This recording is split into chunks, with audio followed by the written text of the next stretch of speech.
So you want to own a home fitness brand. You picture the sleek bike in the living room. You picture the celebrity instructor on the screen. You picture the subscription check landing every single month like clockwork. You imagine selling a piece of hardware once and collecting recurring revenue forever. That is the fantasy. Before you buy a single bike, you need about $1.2 billion. That is the cash Peloton raised in its 2019 initial public offering. That is not the price of the company. That is just your entry fee to start playing. And money is only the first problem. Peloton sold its very first bike for $1,500 on Kickstarter back in 2013. The founders had raised roughly $4 million in seed money from angel investors. That was enough to build a prototype. It was not enough to build a supply chain. It was not enough to build a television studio, a logistics network, and a brand that could survive a pandemic boom and then a pandemic bust. So understand what you are actually buying. You are not buying a bike company. You are buying a media studio, a hardware manufacturer, a logistics operator, and a subscription platform, all of it stapled together under one name. You have the money, $1.2 billion from the IPO, plus whatever you can borrow on top of it. You assume that is the gate. It is not. The real gate is a legal document filed with the Securities and Exchange Commission. When Peloton went public, the founders did not sell equal shares to everyone. They created a second class of stock. Class A shares, the ones sold to the public, carried 1 vote each. Class B shares, held by the founders and early backers, carried 20 votes each. Do the math, and the founders controlled somewhere around 90% of the voting power while owning only a fraction of the actual economic value. That means you cannot buy your way into control. You cannot vote the founders out. The only way to truly own this company is to buy every single outstanding share. And even then, the founders could still block the sale. This is not hypothetical. In 2022, the stock collapsed from over $160 a share to under $30. The founders still controlled the board. They did not need your permission to make decisions. They did not need your approval to sell their own shares whenever they wanted. So you have the votes problem. You still do not have the profit problem solved. In fiscal year 2019, before the pandemic ever showed up, Peloton posted an operating loss of more than $200 million. That was the cost of building the machine before a single subscription dollar turned into profit. You are not just buying access. You are buying years of losses. You have to fund them out of your own pocket while somebody else drives the car. Now let's talk about what you actually control once you are in. You own the brand. You own the intellectual property. You own the content library of workout classes. What you do not own is the factory. Peloton's primary manufacturer is a company called Rexon, based in Taiwan. Rexon builds the bikes. Rexon builds the treadmills. If Rexon raises its price by $50 a unit, your margin disappears overnight. If Rexon has a labor dispute or a component shortage, your production line stops. There is nothing you can do about it except wait. You also do not control the soundtrack. Every class streams licensed music. Peloton does not own those songs. It rents them from publishers. In fiscal year 2024, the company spent roughly $120 million just on music and content licensing. $120 million a year to rent the sound of your own product. And that number comes after Peloton already got burned once. Music publishers sued the company for using more than 1,000 songs without proper licenses. Peloton settled that lawsuit for $49.3 million. You do not control the app stores either. Apple and Google take a cut of every digital subscription sold through their platforms, somewhere between 15 and 30% of the transaction, and you do not control the secondary market. When someone buys a used Peloton bike, the company charges a $95 activation fee to the new owner. Peloton knows the hardware is worthless without its software unlocking it. The company controls the activation code. You control the name on the building. Ownership is a legal title. Control is a completely separate negotiation. In this business, you lose almost every round of it. Now let's look at the actual money, because this is where the fantasy really falls apart. In fiscal year 2025, Peloton brought in revenue of $2.49 billion. That sounds enormous. Then you start subtracting. The hardware segment, the bikes and treadmills, carries a gross margin of just 13.6%.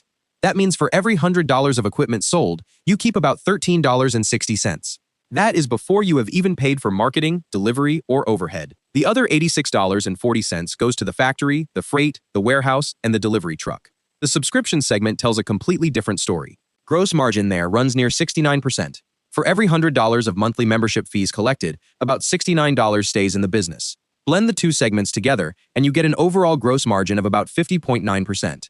That looks respectable on a slide. But gross margin is not profit. You still have to pay sales and marketing, which has historically eaten up close to 30% of revenue. You pay research and development, you pay general and administrative costs, you pay legal settlements, you pay interest on debt. After all of that gets subtracted, The net result for fiscal year 2025 was a loss of $118.9 million. A company doing $2.5 billion in sales, and it still lost money. So here is the real business hiding underneath the sign. The bike is not the product. The bike is a customer acquisition cost wearing a $1,000 price tag. In fiscal year 2025, the hardware segment generated $817 million in revenue at that 13.6% margin. That means for every $1,000 of bikes sold, about $136 actually stayed with the company. The subscription segment generated $1.67 billion in revenue at that 69% margin. For every $1,000 of membership fees collected, about $690 stayed with the company. Across roughly 2.8 million connected fitness subscribers, that subscription engine produced more than $1.15 billion in gross profit for the year.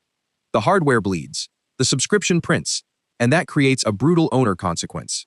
You have to subsidize every single bike sale with years of future subscription payments just to break even on that customer. If a subscriber cancels after 6 months, you never recoup what it cost you to get that bike into their living room. The entire model only works if people stay subscribed for years, not months. This is not a theory. It happened in public, in real time, in front of everyone. Peloton went public in September of 2019. By December of 2020, during the depths of the pandemic, the stock hit $162 a share. The company was valued at nearly $50 billion. If you were the owner, you would have felt like a genius. Then the pandemic demand reversed. By January of 2022, the stock had fallen more than 97%. The company was sitting on $1.1 billion of unsold inventory. That is roughly 450,000 bikes and treadmills piled up in warehouses with nowhere to go. Peloton even admitted a material weakness in its internal financial controls. The crash was not caused by a bad subscription business. Subscription margins stayed healthy the whole time. The crash was caused by hardware. The company had spent to grow its subscriber base faster than the unit economics could actually support. When demand disappeared, all that inventory became dead weight sitting on the balance sheet. You would have watched a $50 billion valuation shrink to under $2 billion. The recurring revenue was the asset, the box was the liability. That is the lesson the market learned the hard way, and it learned it live. Now here is the risk that is not visible from the outside at all. It is the one no spreadsheet warns you about.